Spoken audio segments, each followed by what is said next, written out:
Assalamualaikum warahmatullahi wabarakatuh. Halo teman-teman semua yang ada di rumah dan penonton setia Jiam Podcast. Saat ini kalian sedang menyaksikan Jiam Podcast Gajah Mada Podcast. miliknya UTB UTB Lampung. Mulai tepuk tangan dong teman-teman.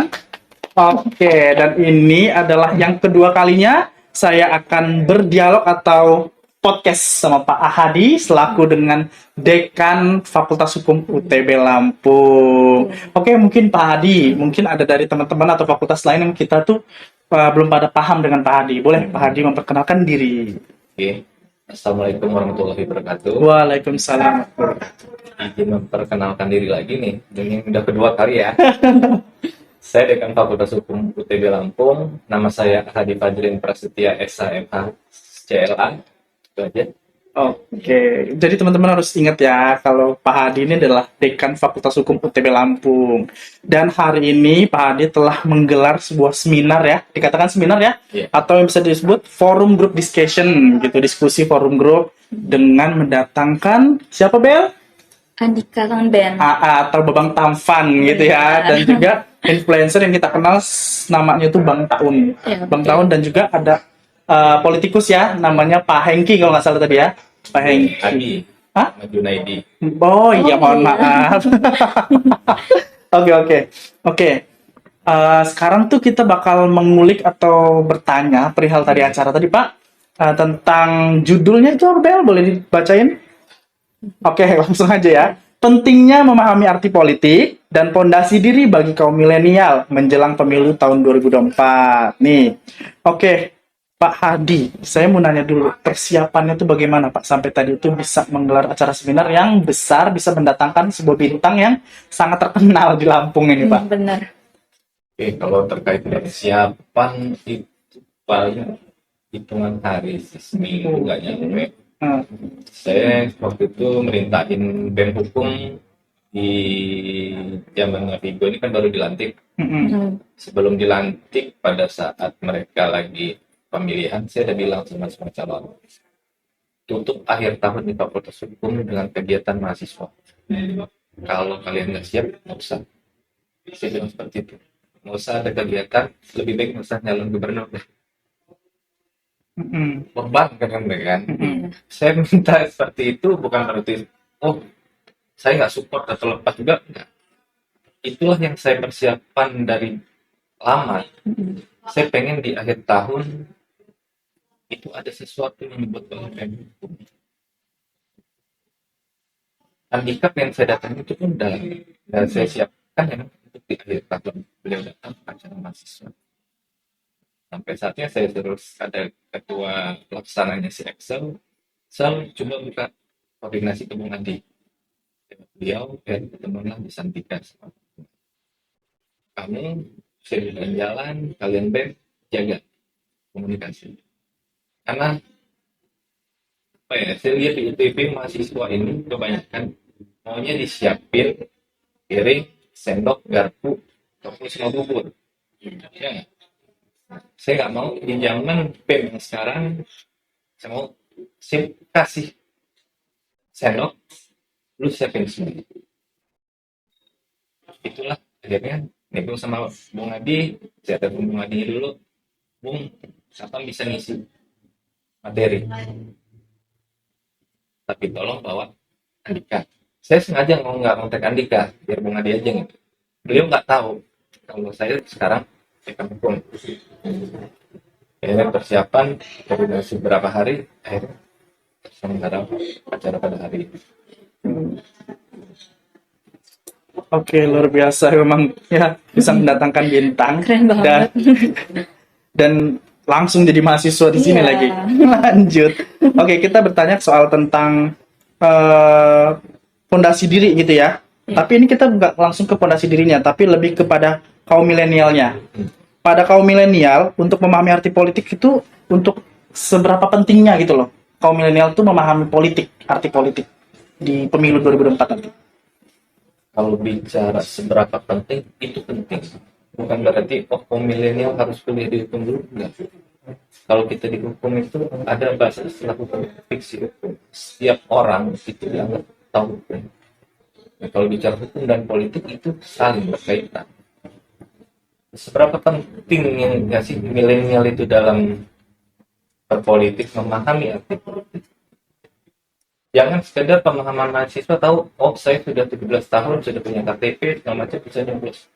Bukan Jangan. seperti itu cetek. Berarti itu nggak berpendidikan. Tapi bagi kita kaum milenial, apalagi yang lagi menempuh kuliah, harus tahu pentingnya di mana. Ikut berpartisipasi itu sama aja dengan berpolitik. Kita berkumpul, menyatakan pendapat, akhirnya memilih sesuai apa yang kita lihat, bukan kata orang ya. Kita melihat public figure itu nanti. Jangan hanya sekedar oh, kita nyoblos atau misalnya dikasih siapa yang ngasih duit 100 atau apa, nyoblos ini. Harus bisa ikut berpartisipasi konteks politik. Hajat 5 tahun sekali kan. Nah, berkenaan dengan itu juga tentang pemahaman. Jadi kan berarti kan kaum milenial ini harus paham betul tentang politik gitu kan, sehingga tidak memilih yang salah gitu. Berkenaan dengan itu, gimana cara kaum milenial ini untuk bisa memahami arti politik yang sebenarnya? Karena sedangkan yang kita lihat nih, Pak Adi, dengan public figure, bukan yang gimana-gimana ya, maksudnya politikus ya, itu kan hanya menyebar janji nih, gitu, belum ada kerja nyata. Itu bagaimana supaya bisa lebih memberi pemahaman kepada kaum milenial agar memilih yang benar? Kalau bagaimana caranya membedakan oh ini public figure atau orang politik ini menepati janjinya atau tidak, kan kita bisa lihat referensinya. Segala macam sekarang tuh akses digital banyak. Iya, rekam jejak ya. Rekam jejak digital itu banyak. Dan kita lihat, tapi kalau milenial sekarang kan lebih update juga sih, ada permasalahan bangsa kayak TikToker Bima waktu itu heboh, kan banyak juga tuh kalau milenial menambah wawasan, oh kira-kira Bima seperti ini menghujat misalnya Pemprov, jalan kita di Lampung seperti ini, itu benar nggak? Kaum milenial kan dipaksa berpikir di situ, benar nggak? Sesuai nggak sih? Apa cuma cuap-cuap aja? Begitupun dilihat dalam hajat politik, komennya bisa ini track recordnya jejak digital banyak. Terus di cara dia bernarasi, cara dia turun ke lapangan itu banyak kan. Jadi dari situ kita bisa memilah-milah, oh apakah calon pemimpin tersebut bisa nantinya menjalankan amanah rakyat sesuai menjalankan aspirasi seperti apa yang dijanjikan pada saat kampanye. Ada pertanyaan, Bel? Ada dong. Pak, apakah perlu platform atau metode kreatif yang dapat digunakan untuk mengedukasi kaum milenial tentang pemilu 2024 nanti? Kalau itu perlu banyak edukasi masalah itu perlu kan, seiring dengan perkembangan zaman kita 4.0 kan, apa 5 Udah masuk ke 5 ya. Ke 5 ya.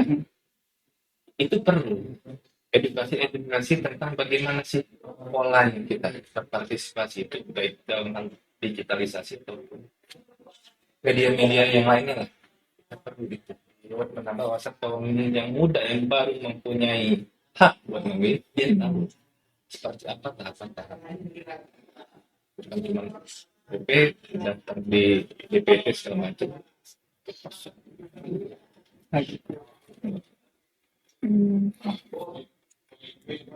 Pak, bagaimana kita bisa membuat pembelajaran politik menjadi lebih menarik dan relevan bagi generasi milenial nanti?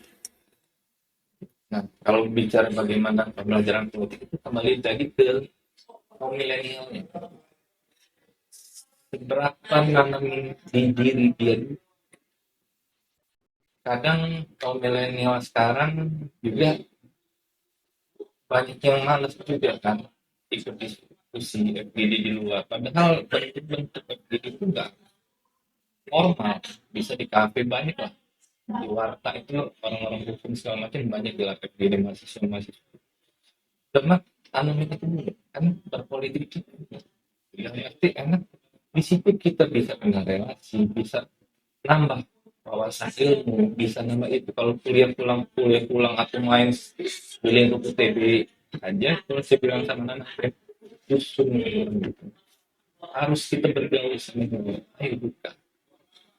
Di situ kalian bisa jadi diri, nambah wawasan, nambah ilmu. Karena dosen di kampus itu baru satunya sedikit.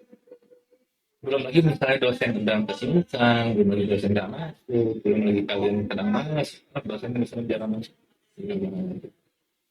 Jadi belajar politik nggak harus orang hukum, isi teknik, peternakan, farmasi, harus saling support lah.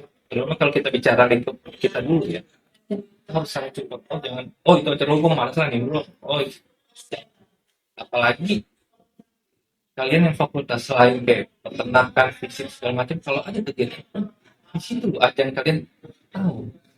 Jangan menutup diri di situ. Karena kan bersosialisasi itu luas. Oke. Nih, Pak Adi, ini pertanyaan dari saya selanjutnya. Ini kita tahu sama-sama tahu bahwa peran media sosial atau teknologi digital itu tuh penting, bukan penting ya, lebih ke arah bisa membentuk persepsi nih kaum milenial. Itu kan pasti ada pro kontranya nih. Tapi yang kita bahayakan adalah kontranya kan. Tentu dari sudut pandang Pak Adi sendiri itu gimana sih Pak untuk memberikan saran atau arahan kepada kaum milenial yang masih bisa melihat menilai politik itu dari segi media sosial. Nah, bagi kaum milenial melihat dinamika yang ada di medsos segala macam terkait kadang kita tuh kadang kegiringan kaum milenial. Nah, itulah tugas kaum milenial tersebut. Itu diasah lagi, diupdate. Jangan bedain antara milenial sama misalnya orang-orang yang kita ketemu di luar yang tidak menempuh pendidikan. Kita sebagai orang yang lagi menjalankan pendidikan atau menempuh pendidikan sebagai milenial, lihat di medsos itu, oh seperti apa ya realitanya ada. Karena hampir kebanyakan itu hanya gimmick hoax banyak buat memancing pro dan kontra ya kan, kayak kubu ini atau pendapat ini. Jadi dilihat dari berbagai sudut pandang, bukan hanya A doang. Tapi kalau bisa, kalau saya bilang setiap kita ngajar mahasiswa itu lihatlah sebagai kalian mahasiswa melihat dari 4 sampai 6 aspek sudut pandang. Jangan hanya satu kayaknya iya emang benar ini salah ikut gitu. Jangan kayak orang lagi dikasih apa kayaknya benar. Kalau bisa lebih jelas lagi, orang kaya kalau ngomong apa yang dipakai di badan dia itu asli, ke orang yang nggak punya pasti yakin asli. Tapi kalau orang susah, makin emang ada barang di badannya itu asli, tapi dibilang kalau dari hal itu kita harus lihat benar nggak sih ide omongin orang yang dari berbagai sudut aspek. Lo gunanya update, membaca, melihat informasi, segala macam informasi cepat kan sekarang di medsos. Jadi dari hal itu kita tanamin di diri dulu. Ada 2 pertanyaan terakhir nih dari saya nih Pak Adi. Yang pertama tentu kepada teman-teman kaum milenial yang memang dia tuh belum melek dengan kesadaran politiknya. Sedangkan kita tuh perlu untuk meningkatkan atau membuka wawasan kita tentang sadarnya dunia politik. Nah, kesadaran politik apa yang harusnya mereka buka gitu supaya paham. Kalau kesadaran politik apa yang paling hal yang kecil Dari kecil aja dulu. Hari dulu aja. Karena itu hajat yang paling Ya 5 tahun sekali itu ya. 5 tahun sekali. 5 tahun sekali. Bagaimana kita sebagai kaum antusias memilih siapa sih yang bakal nanti mewakili rakyat menyampaikan aspirasi. Itu aja dulu kita harus semangat menghadapi itu. Partisipasi kaum milenial untuk dari daftar, terus antrian di TPS, datang, itu tanamkan itu dulu. Oh kita sebagai kaum milenial gak ada yang golput.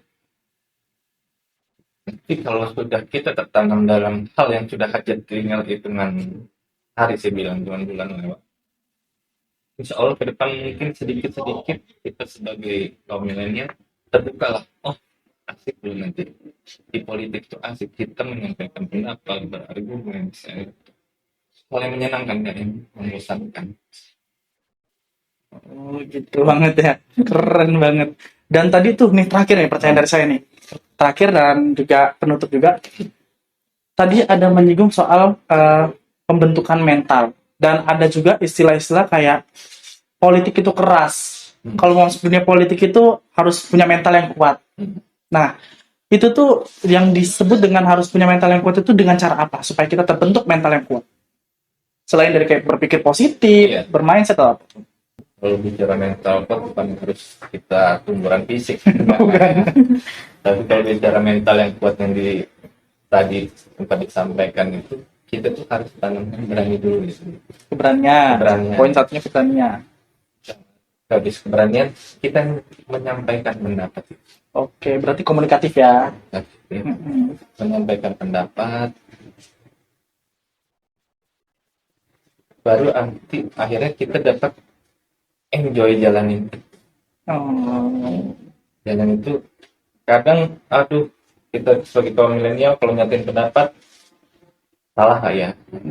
Salah itu bukan di mahasiswa, kalian masih di tahap pembelajaran, orang profesor aja bisa salah.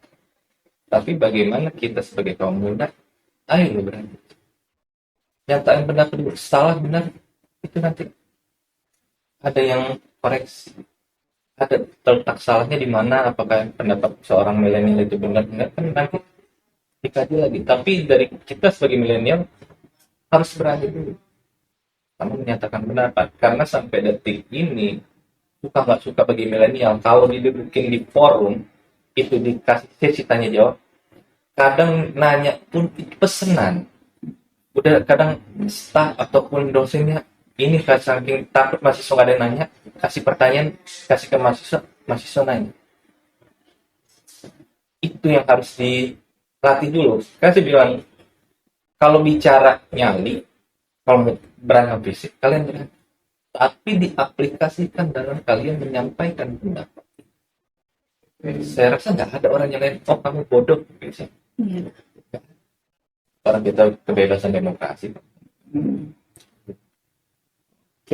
Teman-teman, segitu aja kita podcast hari ini bersama dengan Pak Hadi selaku Dekan Fakultas Hukum UTB Lampung. Dan buat teman-teman semuanya, jangan lupa support kami, dukung kami dengan cara apa, Bel? Like, comment, and subscribe. GM Podcast, Gajah Mada Podcast milik UTB Lampung. Bye-bye. Assalamualaikum warahmatullahi wabarakatuh.